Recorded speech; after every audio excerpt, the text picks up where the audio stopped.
guys. Oops, there we are. Alright. Alright, that was Dropkick Murphy's Workers song. Motherfucker, that is, you know what? I don't listen to this music as much as I ought to. And, because I've always loved a Dropkick Murphy song. I hadn't heard that one.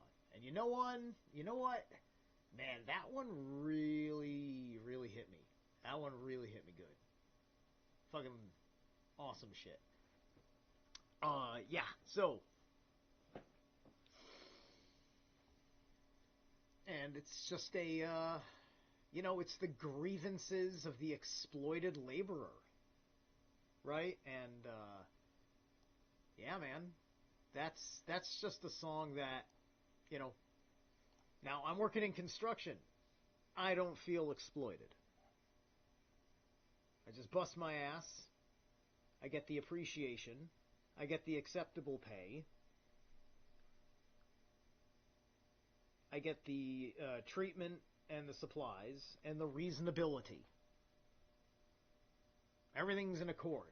Gebo is brought the wunyo. And I ain't got a fucking complaint. But you know what? It's because songs like this exist that they eventually move. And people realize we must change things so people truly can earn and that in accord to the ability and and importance of what you're doing, right? And not being arrogant about your current position, right?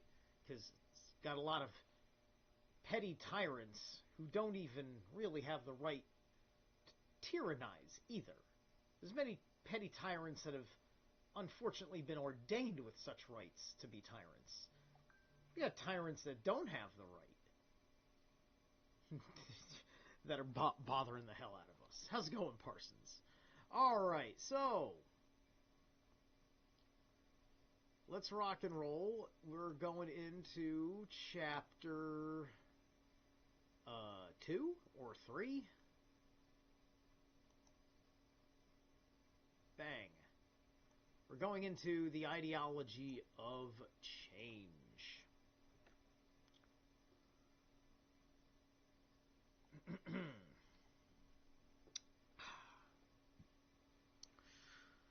This raises the question, what, if any,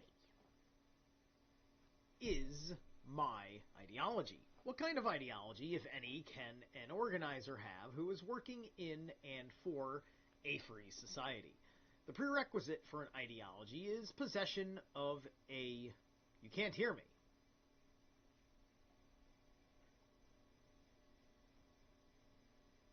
When did you stop being able to hear me? You're saying this just now? Brought the wound. Hang on. A free society. The prerequisite for an... I'm fine. I'm fine. It's on your end. I can hear it in the playback on YouTube. I'm sorry, it's on your end. Right? It's on your end. There we go. So...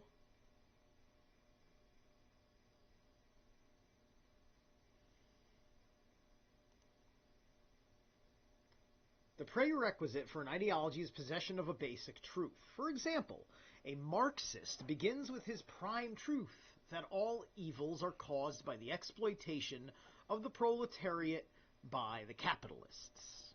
Right? So there's your so that's your prime truth. That is not the prime truth. That is the rhetoric of the prime truth. That is your choice of rhetoric in the prime truth. Do these words articulate the prime truth properly? That's where I'm going to deconstruct his bullshit right there. From this, he logically proceeds to the revolution to end capitalism. Then into the third stage of reorganization into a new social order or the dictatorship of the proletariat. And finally, the last stage, the political paradise of communism. So he admits that there's a third stage where you establish a dictatorship. And then allegedly it's after the dictatorship you get the paradise. Because he's probably talking about, like, karmic reaction, teaching people the lesson of why they should have been more generous or something, right? You know, going into that imagination. Yeah, can't hear you, not sure. Well, okay. Here, I'm gonna double check. Because, of course, because I've got a signal. I see the signal on my system. I hear myself on my phone, which is separate from everything happening here, like I'm you viewing it. Okay. But not you on the channel right. Everything else on other channels, but not you on this channel right now. Okay. That doesn't make sense. Reboot your system. Hard reset. Okay, so anyway, I gotta get back to this. The Christians also begin with their prime truth, the divinity of Christ and the tripartite nature of God. Out of these prime truths flow a step-by-step ideology. I wouldn't say that the Christians' prime truth, as far as it matters to capitalism as the economic engine of our nation's government, is not specifically. It's that really doesn't do it. That's what it is for them as a Christian. But this is where, you know, he's looking at like who in his time was rationalizing capitalism via specifically the Trinity and making that their Christian rationale, right? At the depths of their ideology. How do you dig to that? How did he come to that conclusion? Because I think he's being perfectly honest about himself, and he's being perfectly, I think he's being just, am I thinking of the word pejorative? I want to say the word is pejorative. One second. Pejorative. Or pejorative, yeah. Permissive, used almost universally as a pejorative term. Yeah, like a pejorative, just universal, like the like lowest common denominator, the majoritarian choice of words. Okay.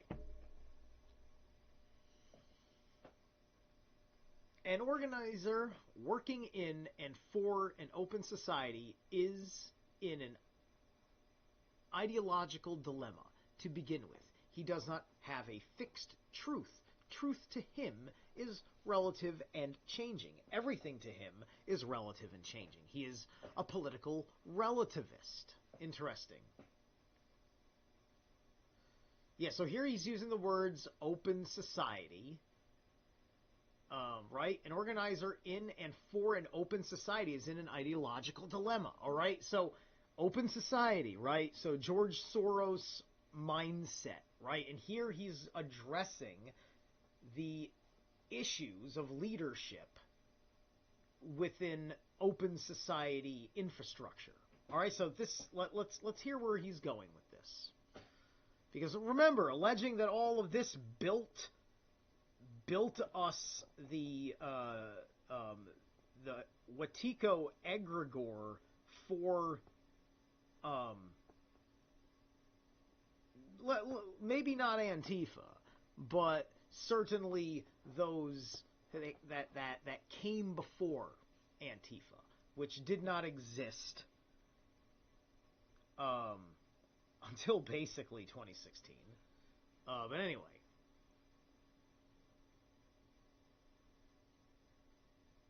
All right. He does not have a fixed truth. Truth to him is relative and changing. Everything to him is relative and changing. He is a political relativist. He accepts the late Justice Learned Hand's statement that the mark of a free man is that ever-gnawing inner certainty as to whether or not he is right. The consequence is that he is ever on his ever-gnawing inner uncertainty as to whether or not he is right. The consequence is that he is ever on the hunt for the causes of man's plight and the general propositions that help to make some sense out of man's irrational world. Right? So this is like, I am like this. So, so this is good, right?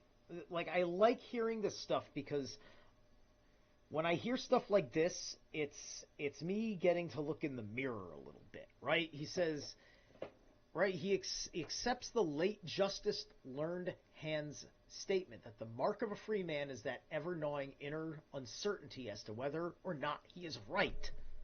Dear God, yes, I am. That's my Pluto in Libra. Okay, that's Pluto in Libra. I am epitome of that. The consequence is that he is ever on the hunt for the causes of a man's plight and the general propositions that help to make some sense out of man's irrational world. This is the Pluto. The Pluto in Libra generation would all have this attitude. He must constantly examine life, including his own, to get some idea of what it is all about. And he must challenge and test his own findings. Irreverence, essential to questioning, is a requisite. Curiosity becomes compulsive. His most frequent word is why. Yeah, okay, all right, he's nailed it. He's nailing it with me, all right, okay. This sums up, I am his target audience, you see. This is the idea. So this is great. You're listening like I am reading. I am actually meant to be this target for him. Right? Let's see if somehow I fooled myself hardcore along the way. Listen, I have often looked and said some more leftist things in my life in the past. I'm more conscious of that now, to say to myself, okay, like where are my values at, and how leftist do these values sound now? How right-wing do these values sound now? And not that. And the only reason why I need to fucking think about it that fucking much is because I want to talk about it, because of these dilemmas where people have a hard time being themselves openly, because we don't have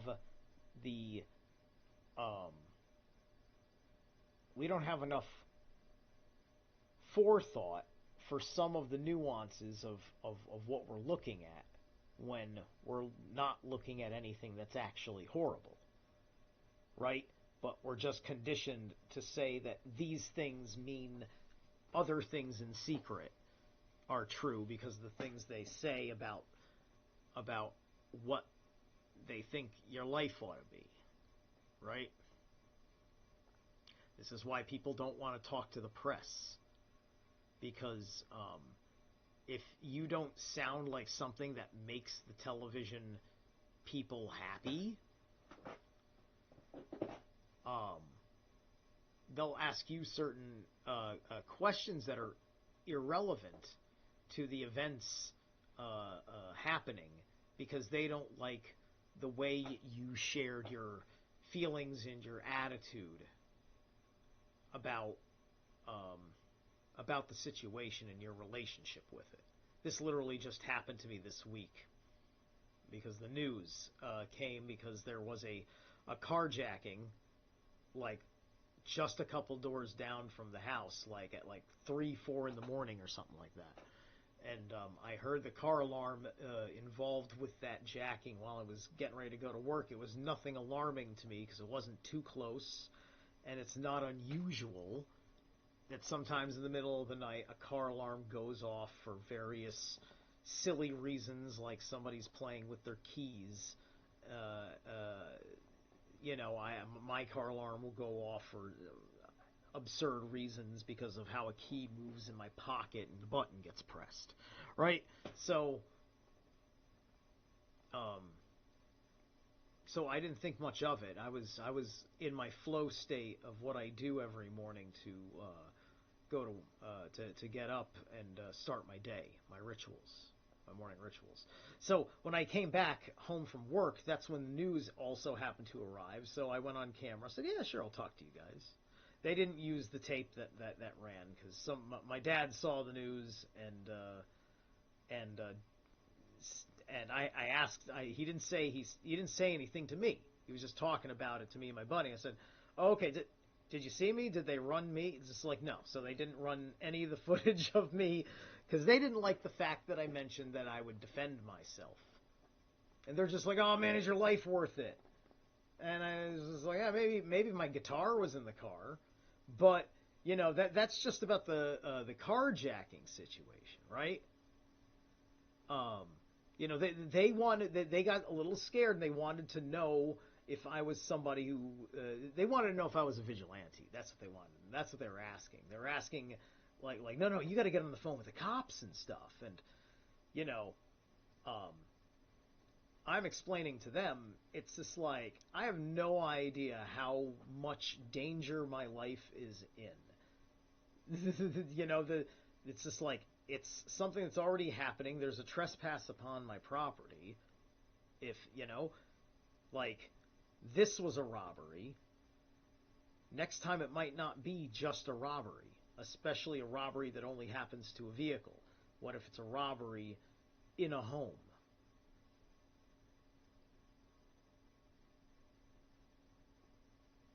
And there's just too many fucking personal life reasons why I may not want to cower in a fucking corner like a bitch.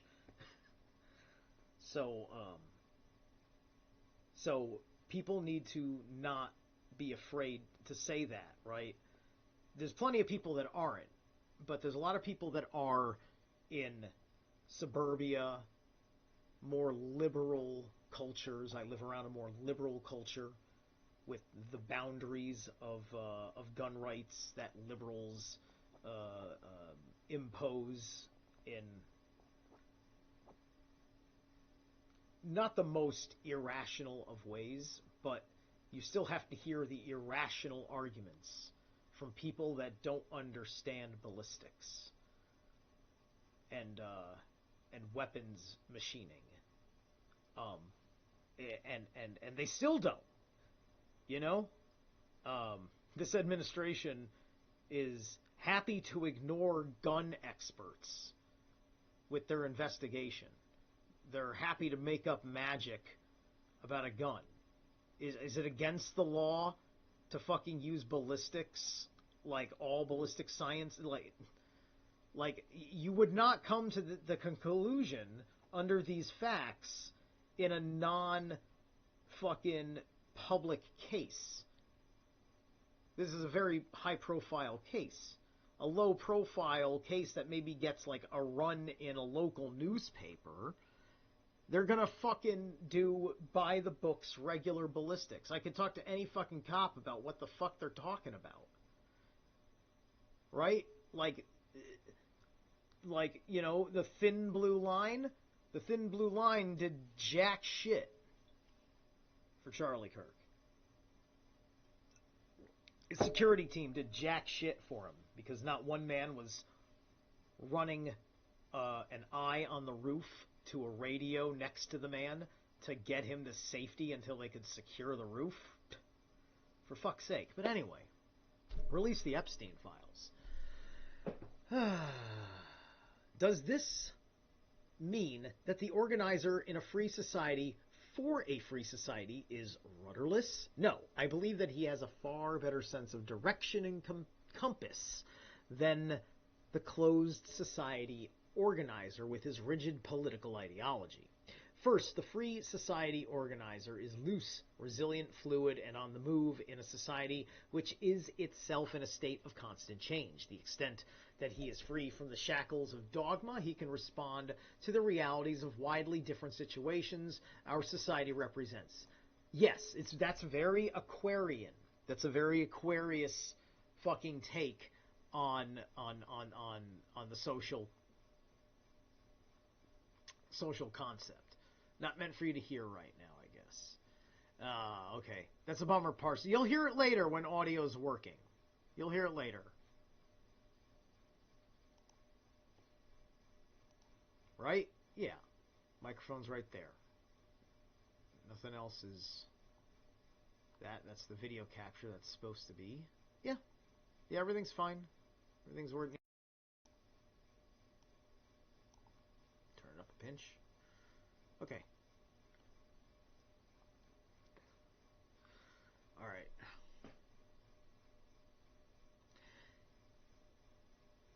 In the end, he has one conviction. A belief that if people have the power to act in the long run, they will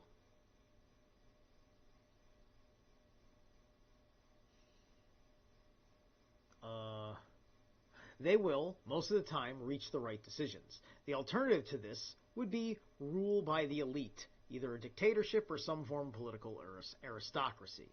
I am not concerned if this faith in people is regarded as a prime truth and therefore a contradiction of what I have already written, for life is a story of contradictions. All right, so what I see right here is well, that's a cop-out. I think that's probably a spot where,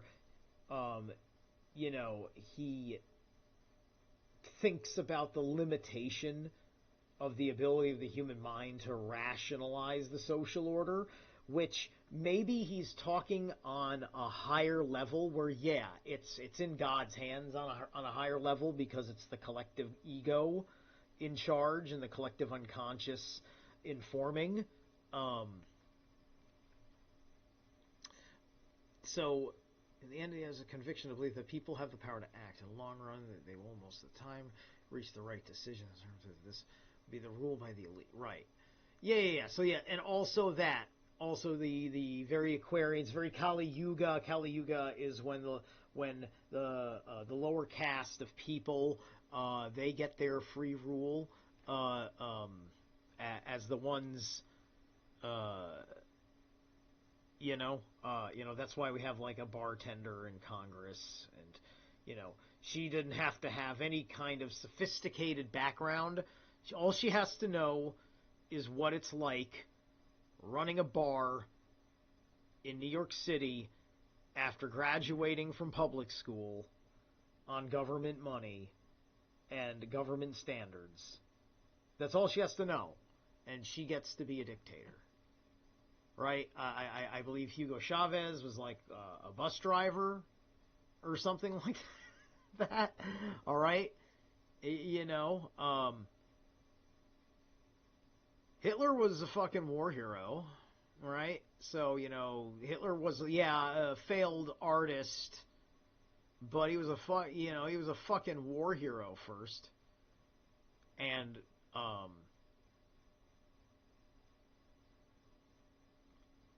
he was definitely intelligent. Madman, but intelligent. So anyway, so then of course there's the rule by the elite situation. Political aristocracy, which would be your oligarchy, right? And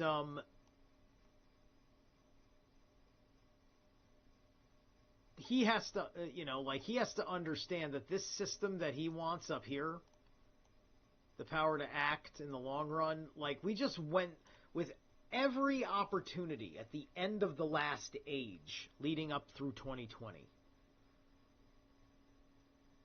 It's so epic saying that. You have to understand what the fuck you just lived through, folks. It's so epic fucking saying that. Anyway, the end of the last age through 2020. That we saw exactly that. We saw every extreme level that you wanted to. The most extreme being the Seattle Autonomous Zone, the Chaz Chop thing, which, you know, the world just, like, that was the moment. The Chaz Chop was the deciding moment where people finally saw that they are complete imbeciles. They are dependent on state systems and nanny corporations. Corporations that nanny them. Right? The infantile nature in which these young adults are treated because that's how they ask to be treated doesn't put them in a position to not have dictators. Their attitude is the begging for a dictator. And all that was by design to rob you of the real anarchists, which that's what this is. This is this is him, that's kind of, he's trying to say that he wants Mark Passio's anarchism out of this. That's what this really means. That's significant as a statement. He has one conviction, a belief that if people have the power to act in the long run, they will, most of the time, reach the right decisions. That's saying that man can do this by natural law. So he doesn't realize that people are simply, they're making a choice. I made the same mistake as Saul did, thinking that ultimately people don't want there to be rulers, but we just love them anyway because we don't know how to not have them. Well, we don't know why we don't know that we can't have them. And it's because of the morality issue. It's the low trust society. It's the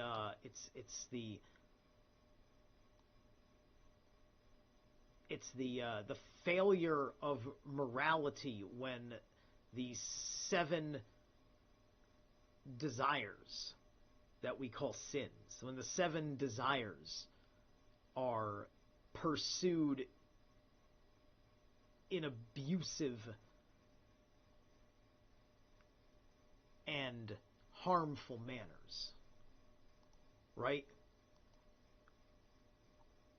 Because there's a degree to which all of those so-called sins are all meant to actually be expressed. Because you're not going to tell me that I can't lust for my wife as if I can't lust and love someone literally simultaneously. And anyone who's fucked me knows what it's like to fuck and love me at the same time. Because that's how I do. There, now you know. And knowing's half the battle. The alternative to this would be the rule by the elite. Okay, so I am not concerned if this faith... Yeah, you know what? I've been at it. Let me actually... because I'm trying to do this on the half hours. So we're going to jump into a break from here. Let me hop back onto my nifty anti-capitalist playlist. What do we got here? With all the little things. All right. I don't know who these guys are. We're gonna give them a little shot. This is a 5-minute song, but we're gonna give it a shot. The band's called Holy Locust. Never heard of them. And the song's called Don't Come Knocking.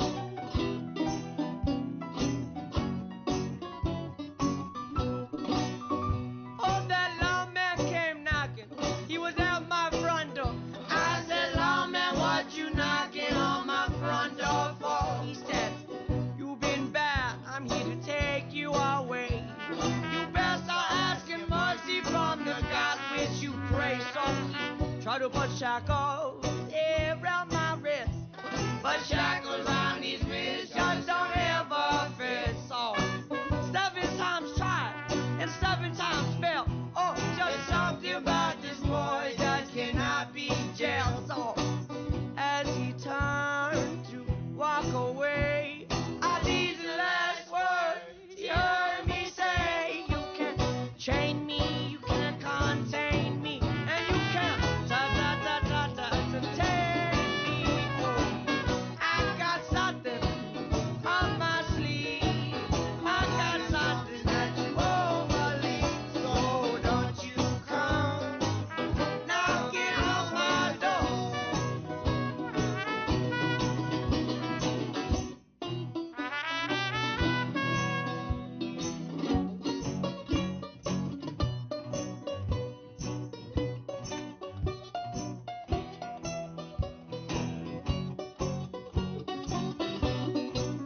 And the preacher man came knocking at my front door.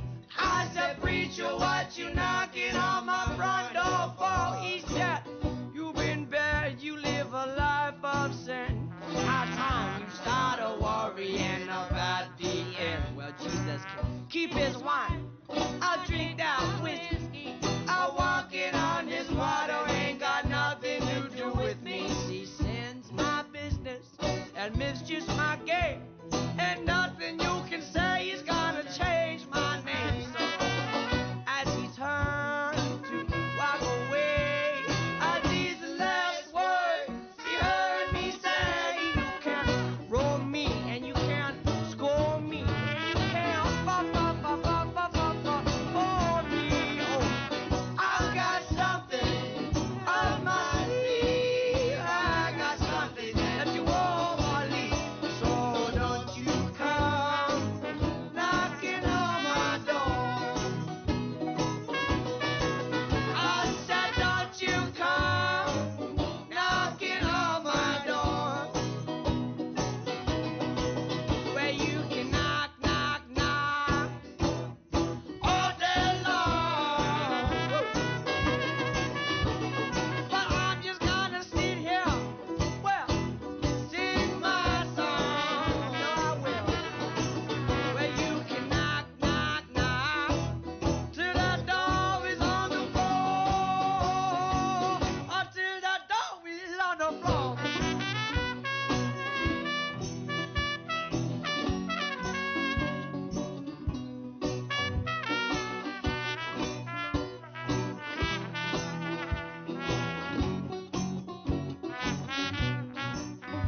And that tax man came knocking at my front door. I said, taxman, what you knocking on my front door for? He said, you've been bad, you ain't paid your due. I'm here to make sure that it is you who lose, but that cash is just paper, and that gold just a rock. I'm getting real tired of this money talk. You can tax me to your heart's desire, but I'll be throwing them dead down into the fire.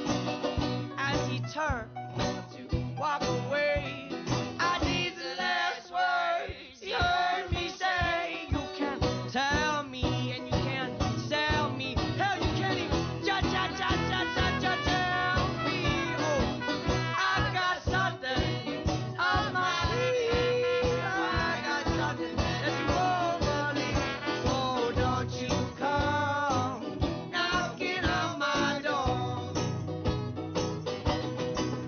I said, don't you come knocking on my door. One more time. I said, don't you come knocking on my door. All right. Now, that was cool. It was like one of those jazzy wino songs. That was fun. That was fun. It's I don't often come across a song like that I really, really like. That one was cool. And it was like, I think it was like an tax guy song, right? And so, like, you see, me being anti-taxes is being anti-commie, right? You know? Because just in general, I just don't want people taking my money, right? But but, I think I can always appreciate a reasonable tax in a transaction. That's fine. When you're doing real business. And there's only so many businesses that you really need to have for a healthy and functioning, national economy. And then you can have all sorts of unique localer businesses. And, that's supposed to be a big part of, Connecticut and stuff. Just all the little shops and whatnot. But anyway. Let's see. Back on Foxit. Boom. I am not concerned if this faith in people is regarded as a prime truth and therefore a contradiction of what I have already written. Okay, so story of contradiction. So believing in people, the radical has the job of organizing them so that they will have the power and opportunity to best meet each unforeseeable future crisis as they move ahead in their eternal search for those values of equality, justice, freedom, peace, and deep concern for the preciousness of human life and all those rights and values propounded by Judeo-Christianity and the democratic political tradition. So yes. I'm not sure if he spelled Judea. I don't think you go Judaeo. Or maybe you do. And you know what? I think it's even interesting that you've got the AE situation, especially with the font choice.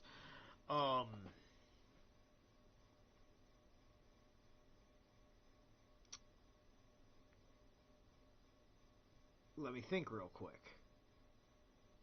So yeah, eternal search for the values, equality. I believe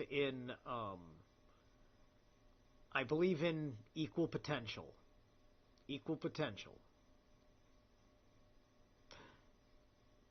Justice. Yeah, we have to make sure we're talking about a standard of justice. Justice is a standard. Justice is a principle. And then there are standards that define that principle. Freedom. Freedom, and I think he theoretically means the same kind of freedom within the limits in natural law, right? So that would that's the sales pitch, right? That's the sales pitch, right? Or that's what he thinks what he's talking about is doing, right? But of course this is also wrapped in saying that the Jews and the Christians are hypocrites of this, which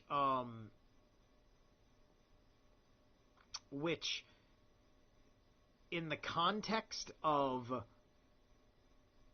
the leadership, if he's in, when did he write this? In the 70s, I think. He wrote this in the 70s, right? Where am I? I'm on page 29. Give me a second. Let me go up where the copyright stuff is again. When did he write this damn book? New York. Okay, 1969. Basic, yeah. So, okay, selected from the reprinted permission. The importance of being unprincipled. Okay, those must be citations that he used. But so 1969. He would have, so he would have been growing up, he would have been watching Richard Nixon shuffle in the first wave of neocons, right?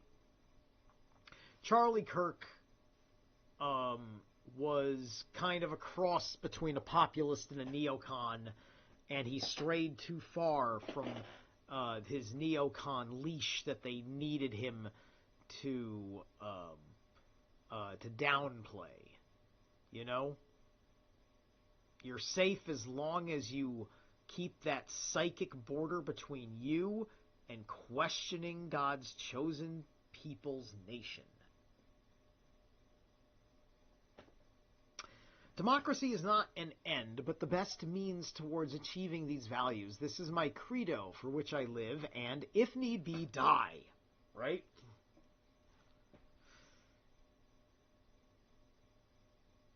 Now my question is, right, like, leftists that are going crazy now also use this kind of rhetoric. This is where their rhetoric's, started. Their rhetoric is violent now, but it's still spewing from this ideology, right? It's still coming from this place in their minds, right? The basic requirements for the understanding of the politics of change is to recognize the world as it is. We must work with it on its terms if we are to change it to the kind of world we would like it to be. We must first see the world as it is and not as we would like it to be. We must see the world as all political realists have in terms of what men do and not what they ought to do, as Machiavelli and others have put it. It is painful to accept fully the simple fact that one begins from where one is, that one must break free of the web of illusions one spins about life. Most of us view the world not as it is, but as we would like it to be. The preferred world can be seen any evening on television in succession of programs where the good always wins. That is, until the late evening newscast, when suddenly we are plunged into the world as it is. Now, everybody makes this kind of statement. What we forget is that you can make that kind of statement, and as long as you're still playing the Hegelian false binary system, the liberal, conservative, Democrat, Republican game, you're failing. You're failing hard on your face. Political realists see the world as it is, an arena of power politics moved primarily by perceived immediate self-interests, where morality is rhetorical rationale for expedient action and self-interest. Let me actually go back up a page because I forgot to go back and read the annotations that I missed. I think in two places, actually. Hold on. It's not the ideology of change. No. It was just one. All right. Some say it's no coincidence that the question mark is an inverted plow, breaking up the hard soil of old beliefs and preparing for the new growth. Right. One could say that the question mark may, in truth, it may be also the shepherd's cane.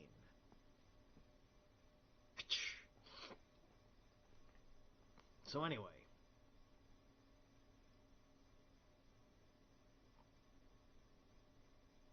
With some exceptions, in one of America's Shangri-Las of escape from the world, as it is, Carmel by the Sea, California, on the coast of the beautiful Monterey Peninsula, radio station KRML,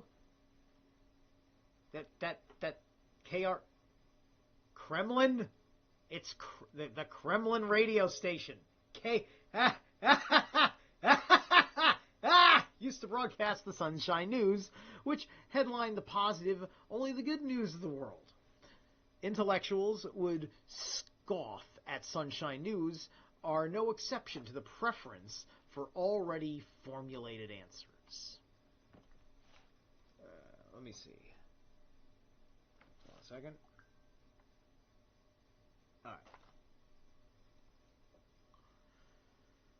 Two examples would be the priest who wants to be a bishop and bootlicks the politics his way up, justifying it with the rationale, after I get to be bishop, I'll use my office for Christian reformation. Or the businessman who reasons, first I'll make my million and after that I'll go for the real thing in life. Unfortunately, one changes in many ways on the road to the bishopric or the first million, and then one says, I'll wait until I'm a cardinal, and then I can be more effective, or I can do a lot more after I get 2 million, and so it goes. and this is looking at the fucking face value of the institution, right? And the manner in which you have a mechanism for corruption and compromise, right? But, he doesn't care or doesn't believe he could ever possibly know like how it all really works, because how do they end up coming to certain fucking spiritual cultural decisions, one must ask. In this world, laws are written for the lofty aim of the common good, and then acted out in life on the basis of the common greed. In this world, irrationality clings to man like his shadows, so that the right things are done for the wrong reasons. Afterwards, we dredge up the right reasons for justification. Right? Well, one could argue that that there's the greed of the matter, sure, but then there's the cost of the matter even without the greed.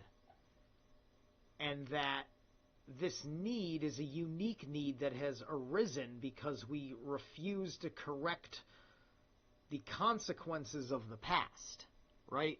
This is why I griped about him and the idea of welfare, because we're watching people debilitate themselves on purpose, and to make the next generation weaker and weaker.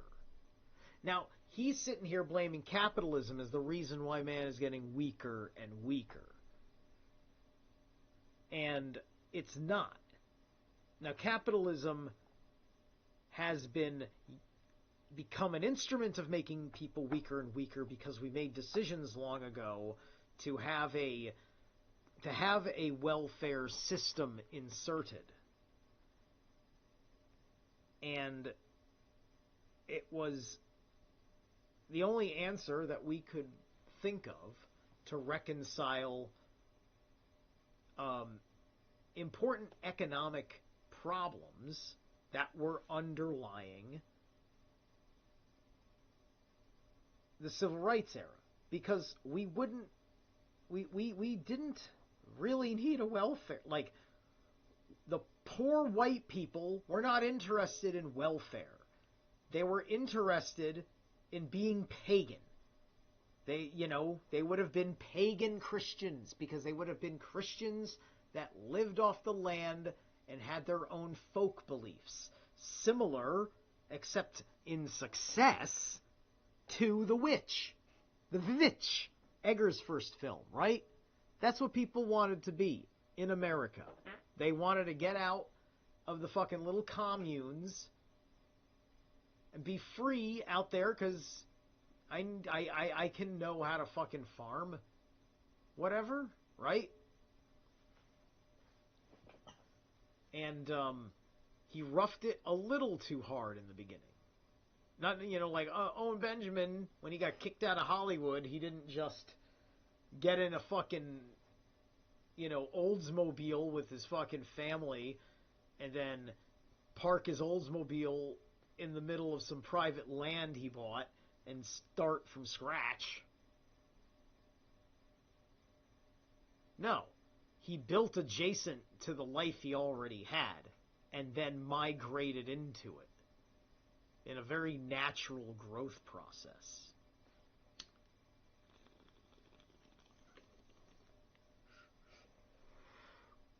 And the most viciously hostile and evil corporate government and cultural engine in the world couldn't fucking stop him, or stop him from making sure the people that needed to see him do that did that. And now he's back on YouTube because we're winning. So anyway, in this world, laws are written for the lofty aim of the common good.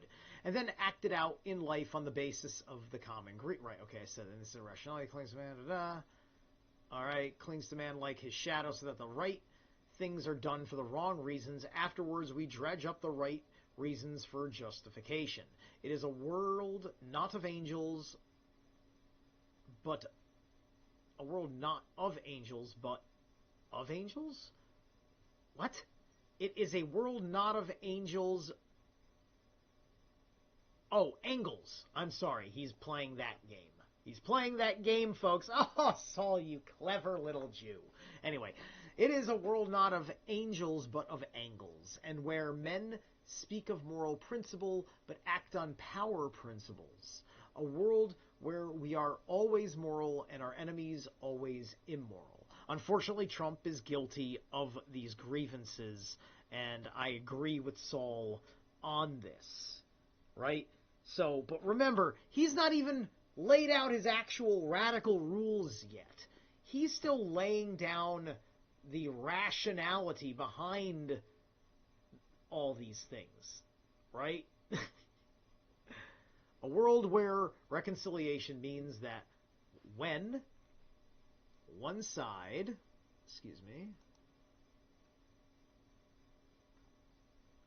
gets the power and the other side gets reconciled to it, then we have reconciliation. A world of religious institutions that have, in the main, come to support and justify the status quo. So that today, organized religions is materially solvent and spiritually bankrupt.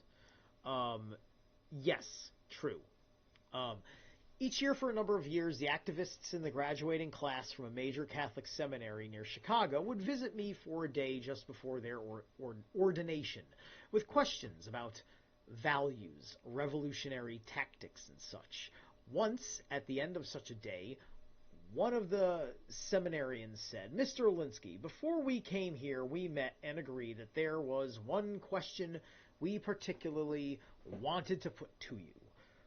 We're going to be ordained and then will be assigned to different parishes as assistants to frankly stuffy reactionary old pastors.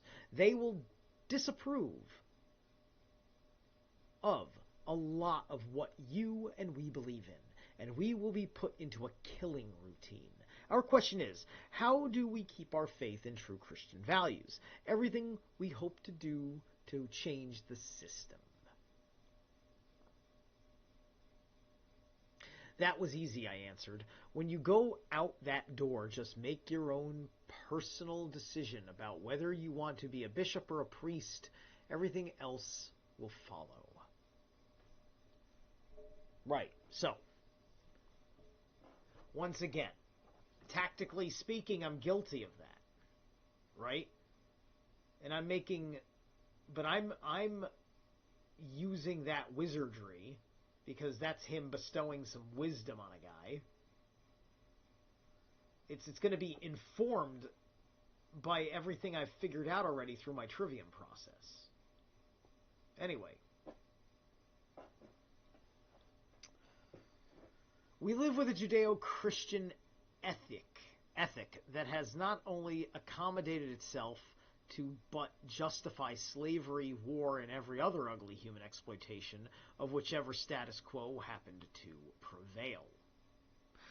Yes.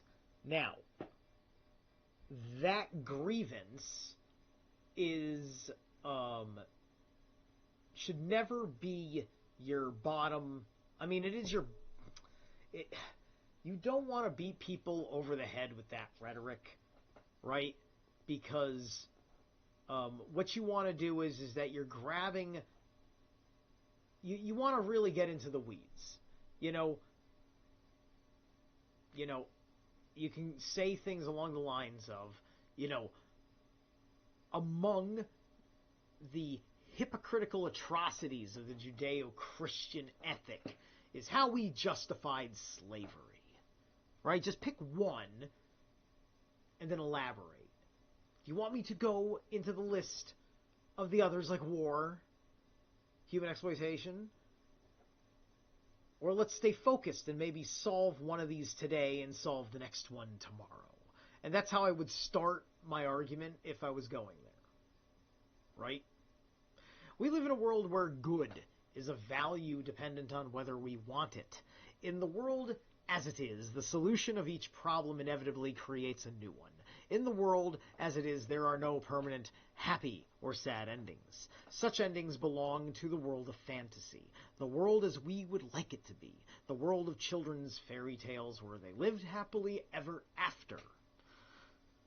And some people do. And for a lot of them, it's a state of mind. It just depends on how hard they believed in themselves and how hard they took care of their present personal responsibilities. In the world as it is, the stream of events surges endlessly onward with death as the only terminus. One never reaches the horizon. This is just a mindset. This is just an attitude, right? That's all that this is. This doesn't mean anything.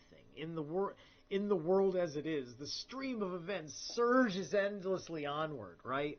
This is somebody who probably watches the news every day as his metric guide to his own fucking mental health. This is what they want you to do, is to get the mental illness of the Watico through the fucking television. Or their preferred fucking podcasters, because now they have a small army of underpaid podcasters. And a handful of overpaid podcasters.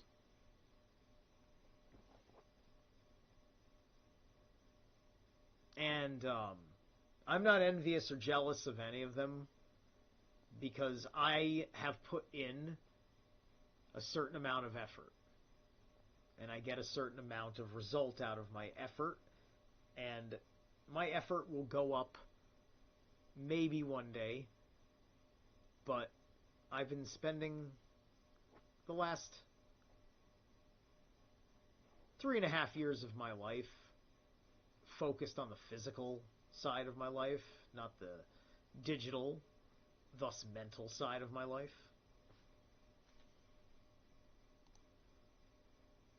Alright. Hey, Nitwit's here. Nitwit is waving, and Nitwit isn't commenting on audio. So, just making sure I wasn't crazy, and I wasn't crazy. Yeah, so, I don't know why. It's a bummer that Parsons couldn't hear the show.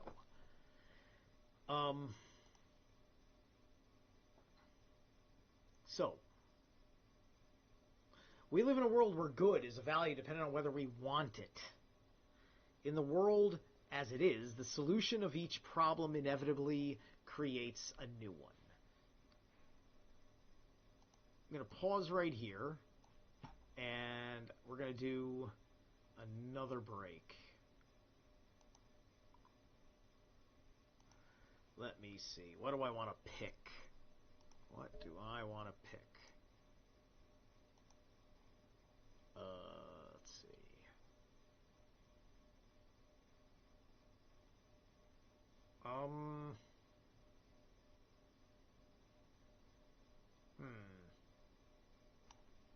Huh.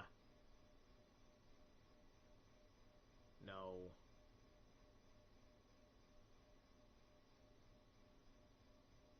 Alright, we're gonna do Nazi Punks Fuck Off by the Dead Kennedys. Fuck Off, overproduced by Martin Hannett, take 4.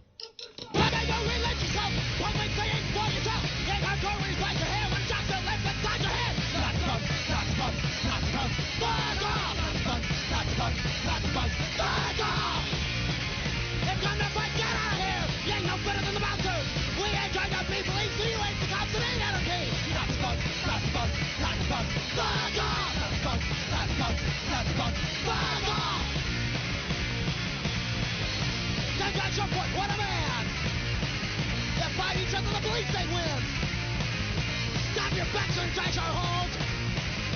Trash your bank if you got real balls. That's how they come to go. So cool. Realize these are new school. Like conscious business, men and cops and the real boys. We can be the first to go. Nazi punks, Nazi punks, Nazi punks. Fuck off! Nazi punks, Nazi punks, Nazi punks.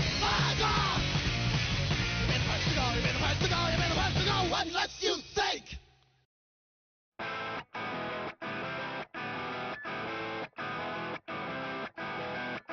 I needed one more. Steady faith kinda likes to restrict your breath.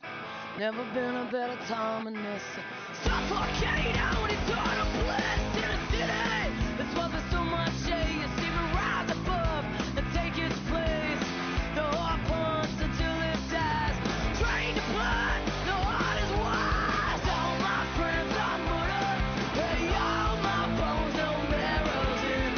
All these things want teenage rage. All my friends are murdered. It's our way.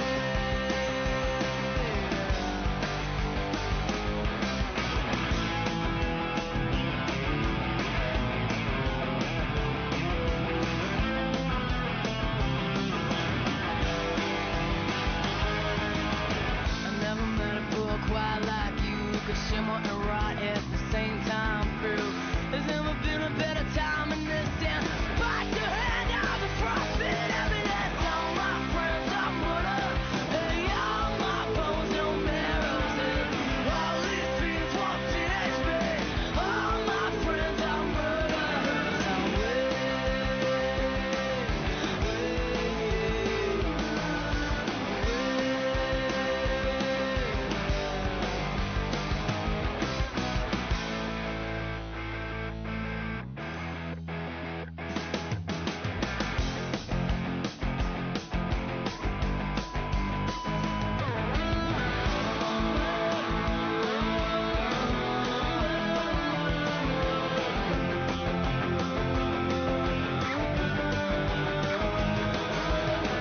I'm alive in the rhyme, stabbing the door beneath the ass dome.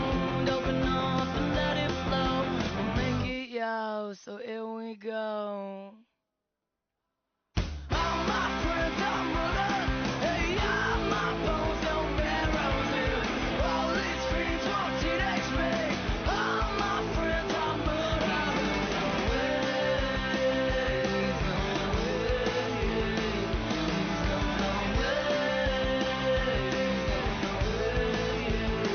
He's gone away. He's gone away. He's gone away. He's gone away. He's gone away. He's gone away. He's gone away. He's gone away.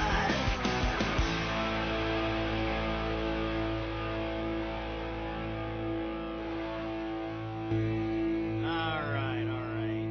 So I couldn't just do the 1 minute Nazi punks for a satisfying in between, so I did the Distillers with Drain the Blood, which, looking at the cover for, I don't know if it's the album or the single, it looks like it's a crucified woman with her side pierced. Yeah. Hardcore. Alright. Alrighty. Okay, cool. And thank you.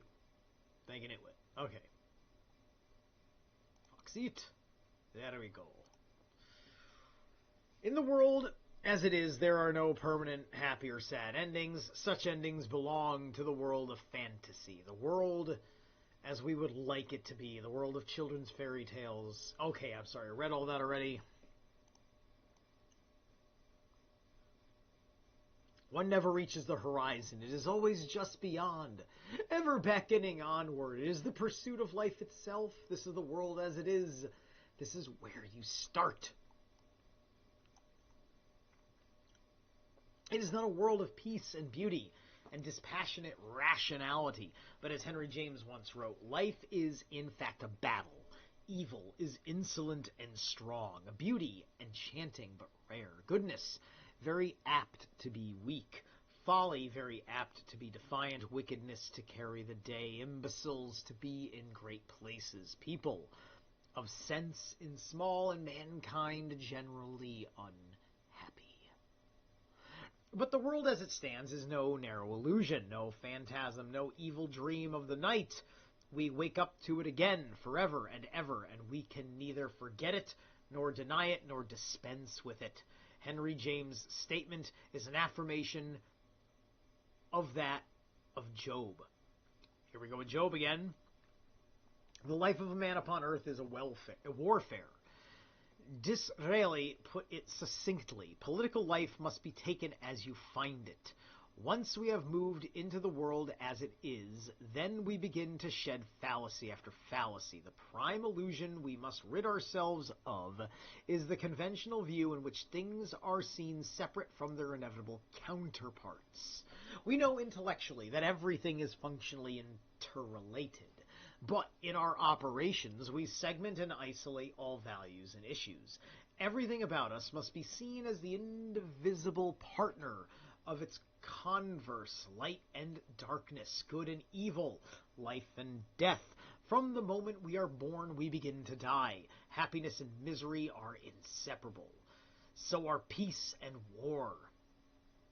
Yeah, this is all, yes, but there's a framework here of, I'm used to hearing these grievances from victim consciousness, right? But I'm assuming being the radical is, I would assume he's trying to say you're gonna be happy doing it this way, right? That's gonna be my imagination, because obviously he's pitching it as you're unsatisfied, you're unhappy, which that's the only people that are gonna be interested in trying out your idea is if you can convince them that you agree with their grievances, right?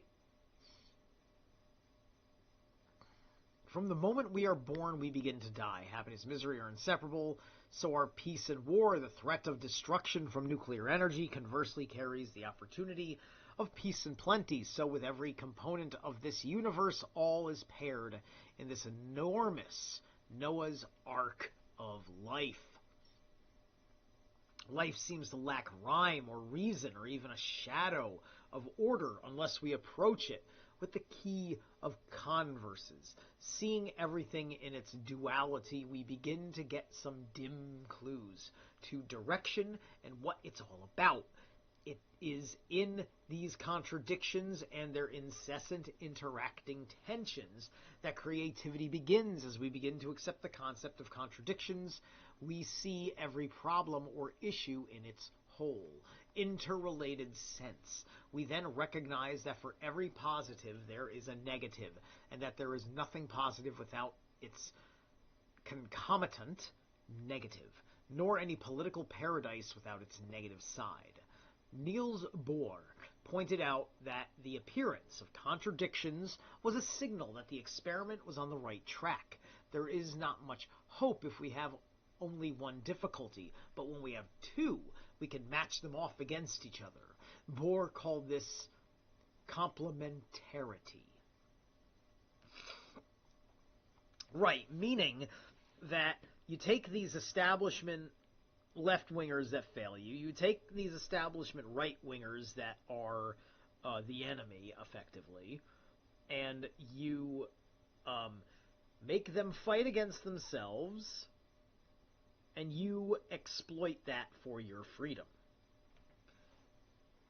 When you're an average Joe just trying to live a perfectly lawful, decent life, then that's great. That's great. All right. For more than 4,000 years, the Chinese have been familiar with the principle of complementarity in their philosophical life. They believe that from the illimitable nature, God, or gods, came the principle of creation, which they called the great extreme, and from the great extreme came the two principles of dual powers, yang and yin, out of which came everything else. Okay, all right. The great extreme. I kind of like that. That's kind of cool. Okay, Saul, I'll give you points for coining. I don't know what word are you translating to great extreme, right? I guess that's the translation of the word in Chinese. If he wrote this in 1969, he may have been listening to Alan Watts.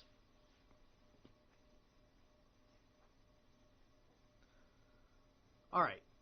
But at any rate, yes, that actually that's true. Okay, so I like that he is bringing up yin and yang. Let's see where he goes with it. Yang and yin have been defined as positive and negative, light and dark, male and female, or numerous other examples of opposites or converses. Yes, because it's a symbol of duality dynamics. And the duality dynamics is an engine of energy. It is why the left and the right hand paths in their original source form complement each other as one works to preserve and the other works to create.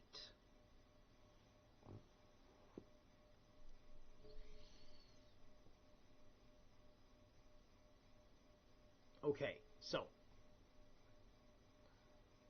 and other functions of the left and the right hand path, but let's just be friendly about it for now. Anyway,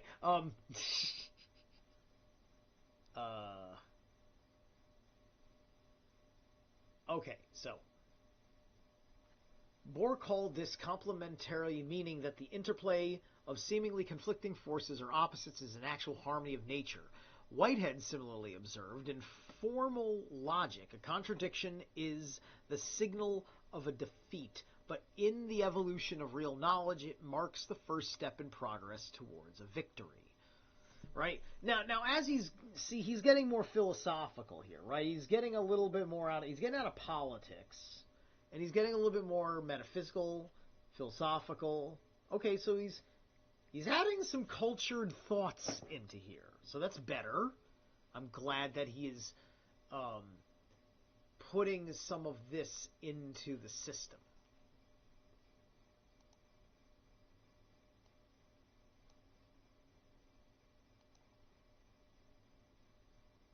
All right.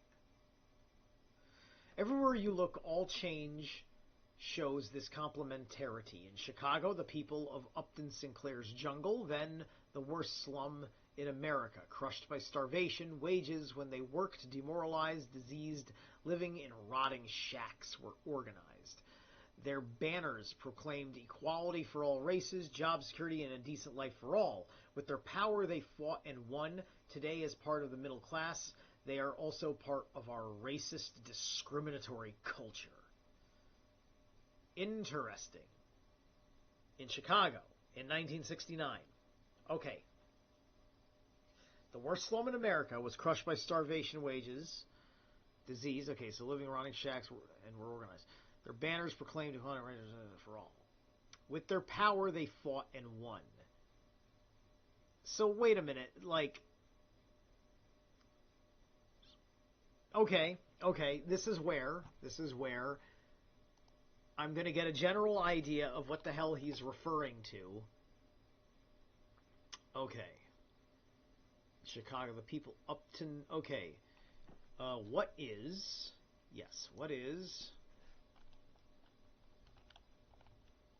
Chicago's, Upton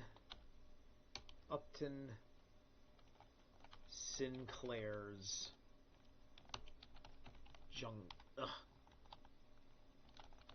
jungle. What is Chicago's Upton Sinclair's jungle? Apostrophe there. Okay. The Jungle, 1906, is a novel by Upton Sinclair set largely in Chicago's meatpacking district at the turn of the 20th century. Sinclair, a socialist writer and journalist, wrote it as an expose of both the exploitation of immigrant labor, the unsanitary practices of the meat industry. The book is more famous for spurring public outrage over food safety rather than its intended socialist message about worker exploitation. Anyway, its publication led directly to reform reforms such as the Pure Food and Drug Act and Meat Inspection Act of 1906. Right, so those are important regulations. And it's like, were those regulations necessary? How many... The thing is, did people just look at their own backyard and say, well, we don't do that, and then, but they looked at that and they said, wow, I mean, we don't do that, but I guess maybe we do that, so we better pass a law, right? You know, this is why we have problems getting raw milk, because we destroyed our local supply. The only reason why you can't have raw milk is that it's not local. Because it's fine until it expires, and then you can make cheese with it. Anyway,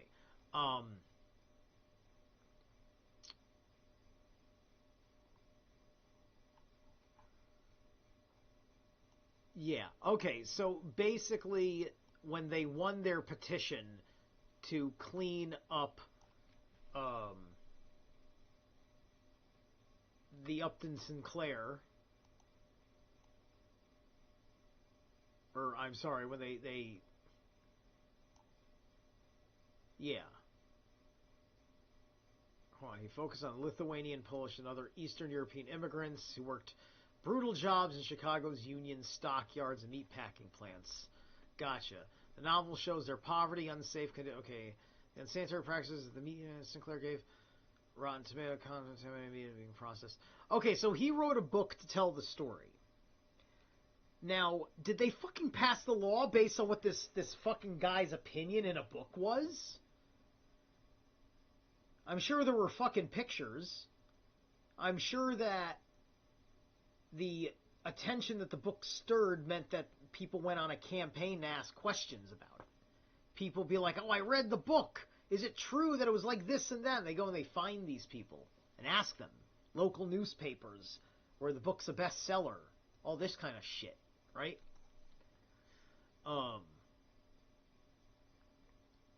Okay, so tell me about the residential... tell me about the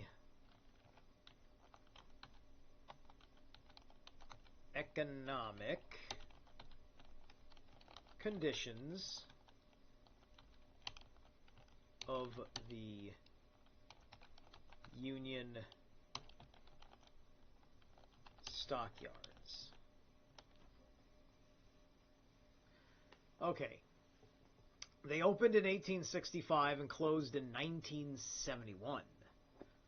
Oh, okay, so 2 years after he wrote the book, technically the year it was, like, published or republished or something, was the same year that the stockyards closed.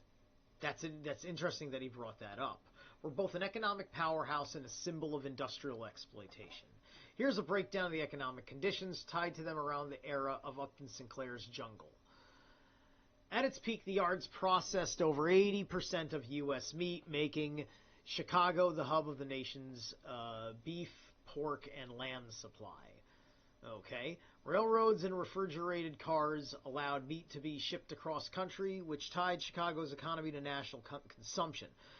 Was this during the time of the various, like, meat packing trusts and things? Is that what we're talking about? Massive vertical integration meant companies like Armour and Swift controlled everything from slaughter to packaging to distribution. All right. Now, okay, so that's explaining what it does, labor conditions. So the workforce was overwhelmingly immigration labor, Lithuanian, Polish, Czech, Slavic, Irish, German, and later Mexican and African American workers. African Americans aren't immigrants, but anyway, wages were extremely low, often $1 to $2 per day for men and less for women and children. $1 to $2 per day. In what year are we talking about? Open 1865. This was in 1865. It was $1 to $2 a day.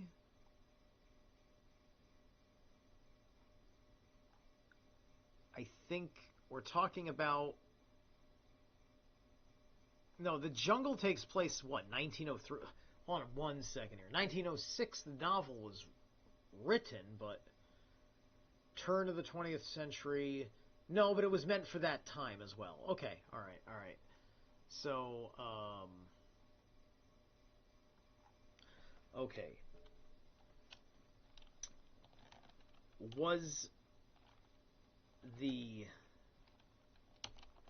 pay in 1906 the same? All right. Not exactly. Pay at the Union Stockyards in 1906 was low, but not frozen at one level. It varied by job type, season, and ethnicity of the worker. Okay, so allegedly, though the general range stayed $1 to $2 per day for unskilled men, which is Upton Sinclair documented in The Jungle. Here's what the record shows around 1906. Base pay was 17 to 20 cents per hour. A 10-hour day meant $1.50 to $2 daily wage. If work was steady, many days weren't. Immigrant greenhorns and day laborers often got the lowest rates. All right. Okay. What was the national average lower income? I hope I said that right. Good question. To put the Union Stockyard into context, we can compare it with the national averages for lower income workers around the time. All right, unskilled laborers were $400 to $500 per year. That's $33 to $42 a month. That's pretty fucking low. Deflation and all that. Factory, earned. So a stockyard worker at $150 a day earned about $450 a year. So nationwide, that's right in the fucking same pocket as unskilled laborer here. So it's not how much you're fucking paying them. It's not that. I'm doing unskilled labor jobs now. I mean, doing a handful of skilled ones as well, but nothing that's certified skilled.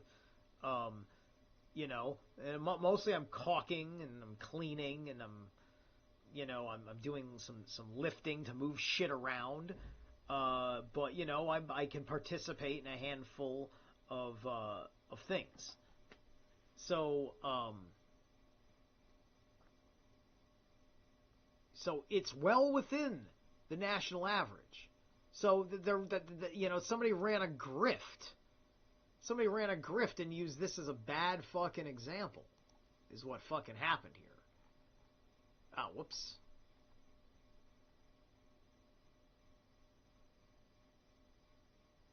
All right, let's get back to the book. Everywhere you look, all change shows. Wait a minute. Where was similarly observed? Yeah, everywhere you look, also in Chicago, people there's jungle. Right. Okay. Today's part of racist discrimination. Excuse me. The Tennessee Valley Authority was one of the prized jewels in the Democratic crown. Visitors came from every part of the world to see, admire, and study the physical and social achievement of a free society. Today it is the scourge of the Cumberland Mountains, strip mining for coal and wreaking havoc on the countryside. The CIO was the militant champion of America's workers. In its ranks, directly and indirectly, were all... There's a lot more I could go into with that Chicago Upton Sinclair thing, but we got to stay focused on the book. But I think looking at that and just saying, oh, well, the whole fucking country was paying their minimum wage guys that much. This wasn't fucking special. Everybody already fucking had a sense of that. It's probably going to be like that in New York, in fucking L.A., in fucking, Dallas, even a small fucking town, small industrial towns.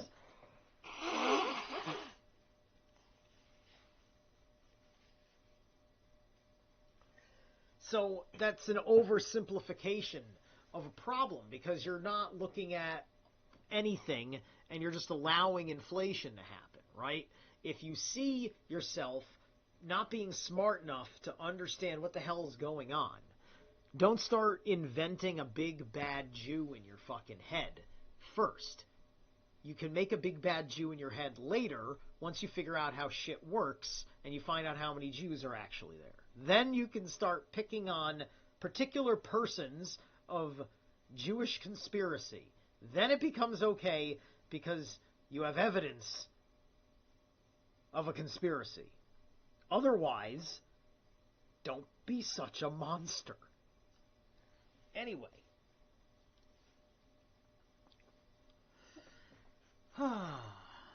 The CIO was the militant champion of America's workers. In its ranks, directly and indirectly, were all of America's radicals. They fought the corporate structure of the nation and won. Today, merged with the AFL, it is an entrenched member of the establishment, and its leaders support the war in Vietnam.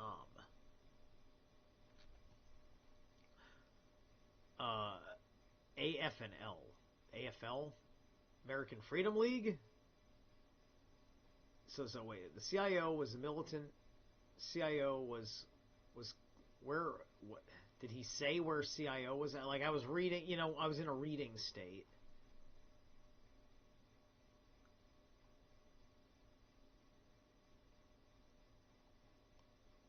Okay.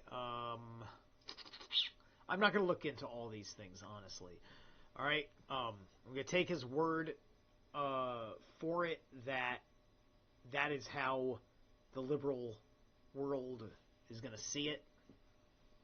And I've given you one example of the hardcore shenanigans involved in that example. That's usually, every time this kind of bullshit happens, if you see that that's the way it is everywhere, and then this event changes everybody, that's typically because we have surrendered to a fact that we're not smart enough to adjust our ability to our standards, and therefore we are forced to raise our standards out of accord with our ability.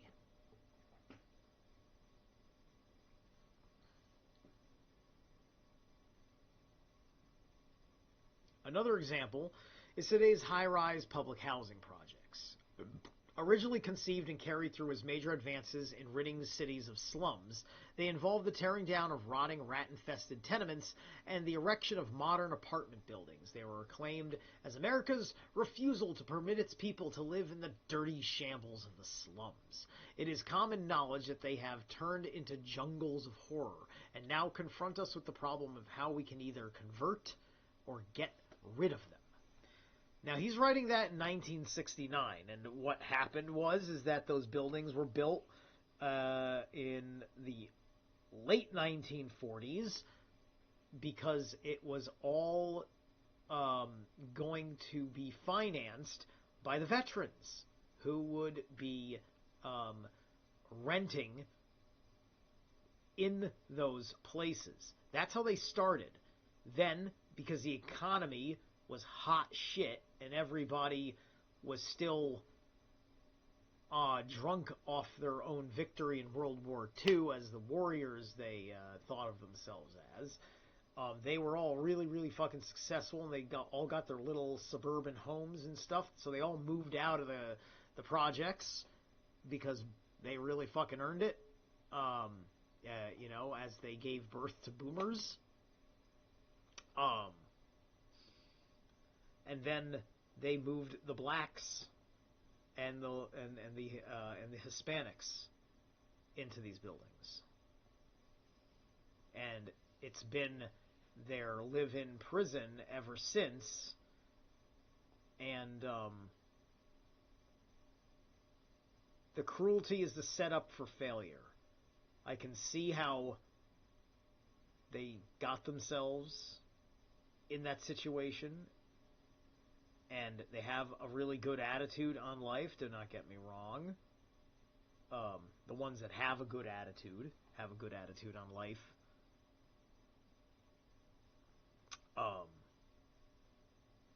And part of that is also taking, at least they take care of their apartment and their building and whatever, and have a sense of accountability to the neighbors on the floor and all that stuff, and working it out, and but it's hard to it's hard in some ways.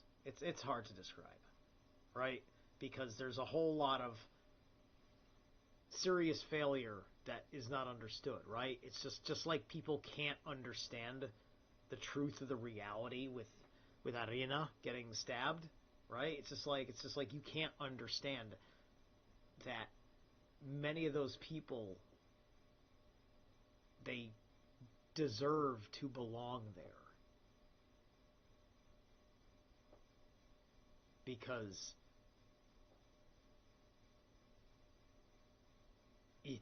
your morality is on your collective ego level is really, really a threat to public safety. The things that are acceptable levels of going apeshit that, look, it's a behavioral thing that you just don't see with the poorest of white people that are criminal and immoral. They're criminal and immoral, like a black guy can be, but it's a completely different behavior. It's a completely different way that they act about. And it's certainly, there's certainly a difference of the race to race thing, how a white man is to a white man versus a white man to a black man. And then that difference is then divided by class. Because what if it's like a middle class black and a lower class white? The black man is actually in the higher position. He's the higher value person because he's both proud of his ancestors and he's also proud of himself.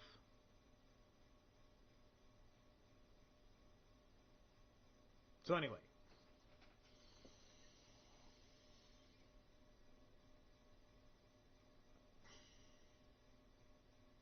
they become compounds of double segregation on the basis of both economy and race, and a danger for anyone compelled to live in these projects. A beautiful, positive dream has grown into a negative nightmare. No, it hasn't. No, it hasn't.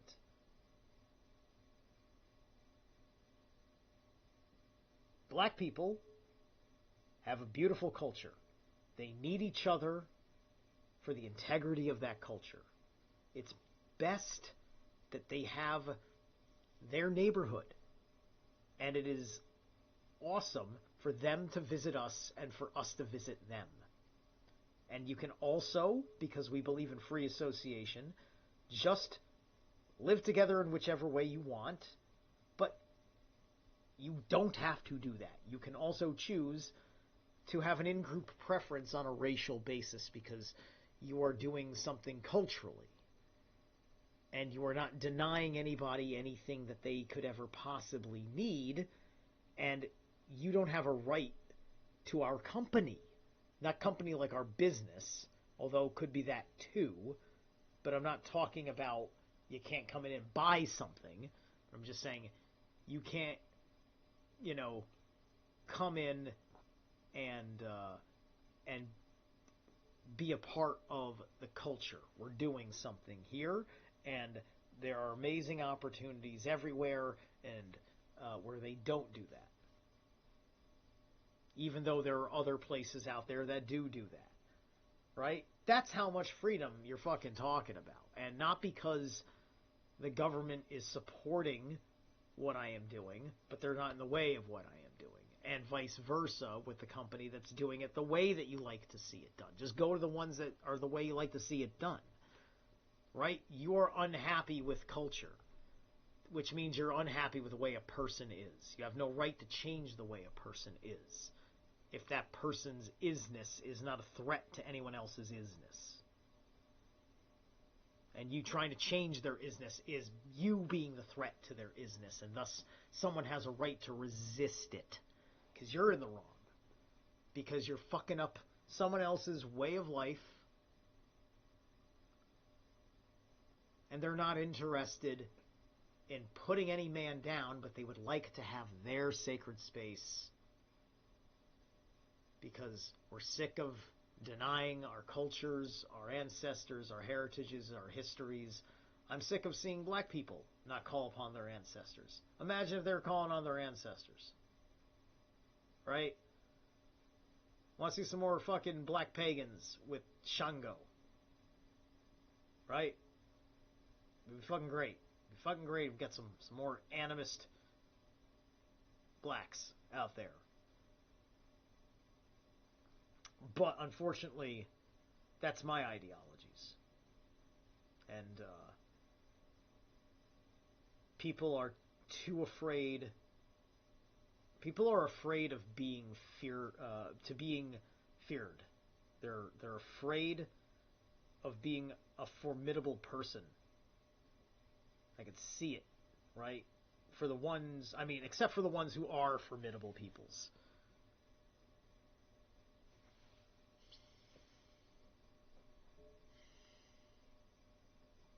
Okay. Let me, before I take another break... Okay, we're almost done. We're not going to take another break. I'm going to read to the end. So anyway, the only reason why it's a fucking nightmare is because you probably are morally blind, and you do not see the correlation between morality and your own destruction of your quality of life by your own fucking hands. Because for all these grievances, the world will adjust itself.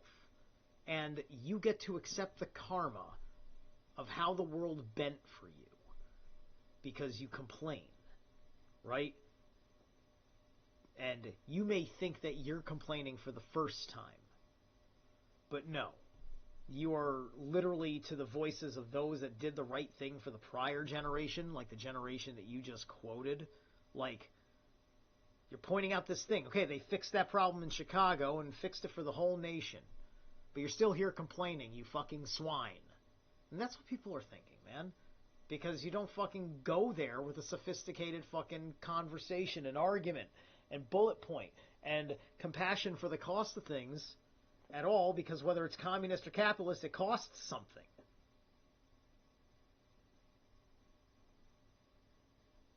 Right? And you have to be smarter than your opponent, not just do it at your level of intelligence. You make the fatal mistake of thinking you're fucking smarter than the people actually behind the scenes. Right? So I'd say that there's a fuck ton of shit missing in Saul's fucking...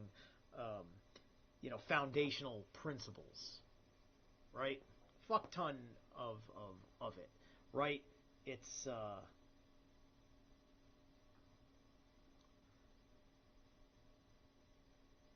but we'll see where things go, because, this sounds more like, I don't know. It's just funny the way it sounds so agreeable in this chapter, to me. That's all I'm saying. It's funny how agreeable it sounds, just missing several things, and shouldn't be making socialist arguments, because you're not going to be able to live that level of freedom that you conceive with socialism. You can't. There's too much accountability to others that are necessary. And then if others, in their mindset, don't like you because... now we're in the socialist world, and here's a guy with a capitalist attitude who's trying to do his life the way he wants to in your socialist world. But you're now looking at the economic reality of your socialist world, and you can't appease him, and there's a problem with him getting the work because also the work doesn't seem to matter. Because no matter how hard he works, he's still going to make the same amount of money. Because there's no upward mobility. Because all the economic resources have been tossed. And so now you have trouble finding people to do your thing. Now we don't have craftsmen anymore. Because the craftsman may love to do his crafts, but he's too busy taking care of himself. And now if you want his crafts, you're going to have to go to him directly at his homestead where he is raising his family and growing his freaking food. Because now the resources of a meaningful life of him doing his craft in a business sense has been shattered. Because allegedly that was an evil robbing you. Because of its necessity in the pyramid of capitalism. Okay, so. It is the universal tale of revolution and reaction. It is the constant struggle between the positive and its converse negative, which includes the reversal of roles so that the positive of today is the negative tomorrow and vice versa. See what and that is kind of what I'm talking about, which is why I'm yelling at him for fucking complaining, because you know, let's face it, Saul. What do you fucking? What's the only thing I get out of all your protests is like, great, we've raised the minimum wage again, right? Literally, your Upton Sinclair argument is we gotta raise the minimum wage, man. You know, we gotta pump inflation, man. I can think of a few bankers that would appreciate that sentiment, Saul. Anyway, this view of nature recognizes that reality is dual. The principles of quantum mechanics in physics apply even more dramatically to the mechanics of mass movements. Oh boy, here we go with the quantum wizardry. This is true not only in complementary, but in repudiation of the hitherto universal concept of causality. Oh boy, here we go. He's poking causality now. Okay, whereby matter and physics were understood in terms of cause and effect, where for every effect there had to be a cause and one always produced the other. In quantum mechanics, causality was largely replaced by probability. I know, which probability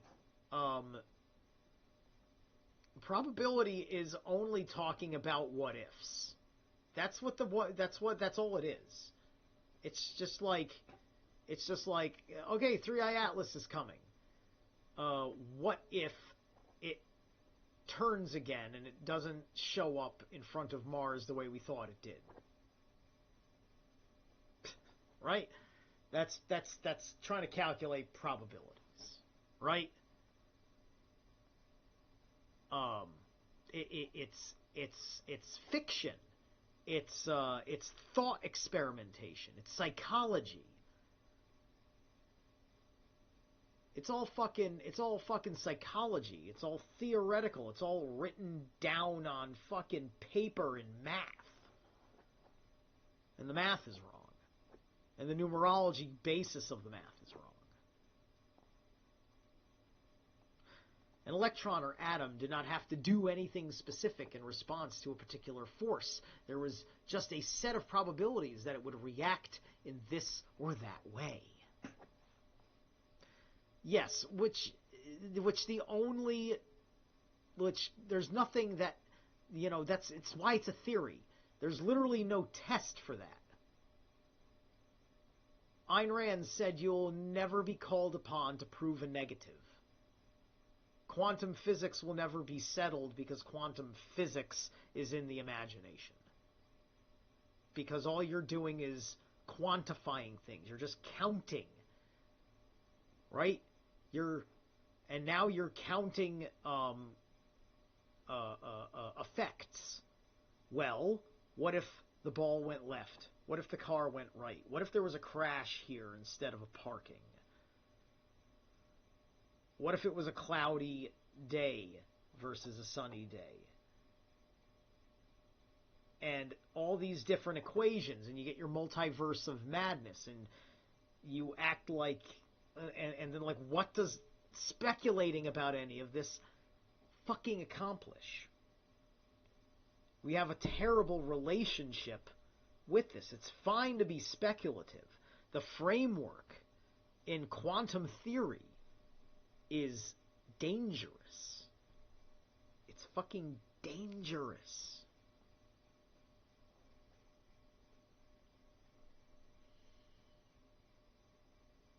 This grasp of the duality of all phenomena is vital in our understanding of politics. It frees one from the myth that one approach is positive and another negative.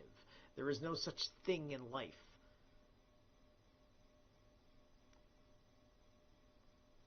Yeah, no, there is. If there isn't, the on and off switch wouldn't work on anything.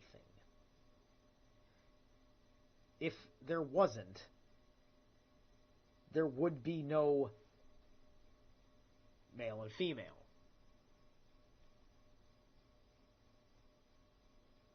And what I mean by that is there would be no the concept of everything only fits within male and female. You know, for the sake of the hermaphrodites out there, even though the chromosome situation is still what it is.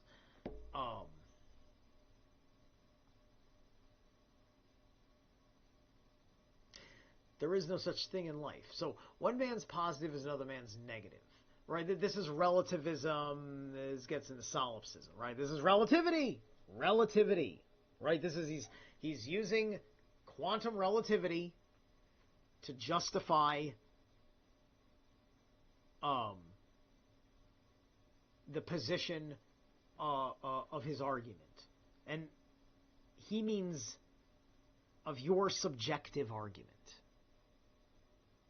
The impossibility, there's an impossibility of being rational with this kind of thinking. He can stick to it. He can feel, in his mind, he could never lose an argument because somehow he thinks it is impossible for him to be subjectively wrong.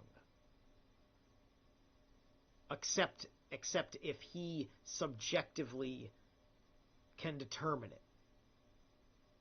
He can bigot out everything this way. He can take that in any wrong direction. Right? You know, this is a terrible way of making the argument of don't feel ashamed because somebody waves the moral finger at you for your disagreement in our social political discourse. There's many ways to say that without pulling in some existential bullshit from quantum scientists acting like that is fucking relevant to human life.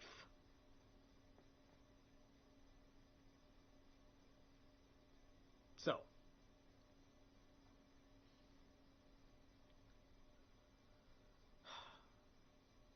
the description of any procedure as positive or negative is the mark of a political illiterate.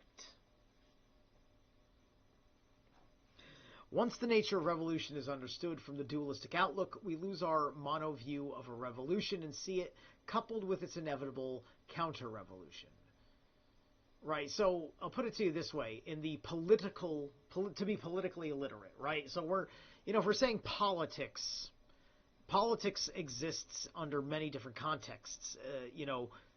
Government is a context of politics, but there's politics in the office space, there's politics in the home, there's politics in a band. Right? Anywhere where everybody has to sit. Right? This is the fucking principle of the all thing in Norse mythology.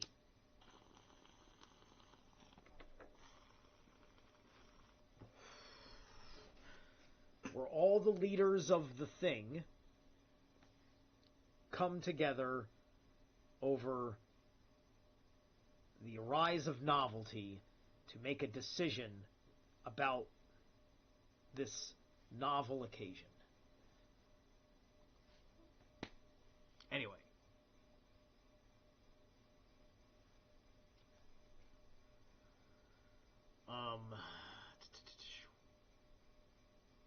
Once the nature of revolution is understood from the dualistic outlook, we lose our mono view of a revolution and see it coupled with its inevitable counter-revolution. Once we accept and learn to anticipate the inevitable counter-revolution, we may then alter the historical pattern of revolution and counter-revolution from the traditional slow advance of 2 steps forward and 1 step backward to minimizing the latter. So if he means counter-revolution, right, would that mean that MAGA is the counter-revolution, right? Well, unfortunately, people weren't listening to him because, if they were planning for this basically counter-revolution, then they wouldn't have destroyed all of their goodwill. The body politic, you can't just run around yelling obscenities with your tits in the air in the street and expect to get political respect. And I haven't seen any liberal voices that condemned all that for the sake of a civil discourse.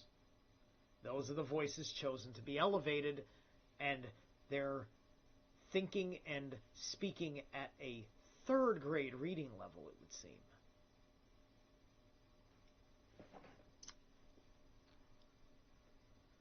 Okay, each element with its positive and converse sides is fused to other related elements in an endless series of everything, so that the converse of revolution on one side is counter-revolution, on the other side, reformation, and on and on, an endless chain of connected converses. Right.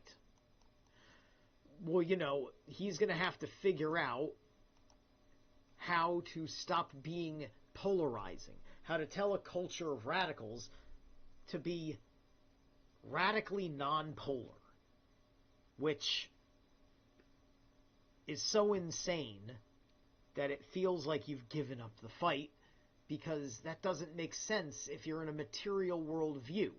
And if quantum is your highest law of nature and it's a fucking theory, you are going to die for that theory. I promise you. That's getting into Cliff High's gritology shit, right? And he's right about that. Class distinctions, the Trinity. He's going to go back to this thing, I guess. Right? Because naturally he's, this is why, let's face it. Lucifer in the book, and so we're going to continue to look, because if he's going to do that, it means we're going to have to talk about theology. Right? We're going to have to talk about theology in the surface politics, but in a sophisticated and meaningful way. So anyway. Hey, Tim Timony was here. How you doing, man? I'm almost a couple hours late. Implying raising minimum wage. Amen to quantum physics and politics at a campout. Whose turn to do dishes? The irony of using an example of people with tits out. Thank you. All right, guys. Thanks so much for tuning in. This has been fun so far. We are, how far into this book are we? 36. We're on the 36th page out of 209, and I think it's a little bit less than that. So we're doing, we're chugging right along. All right, I'll catch you next time.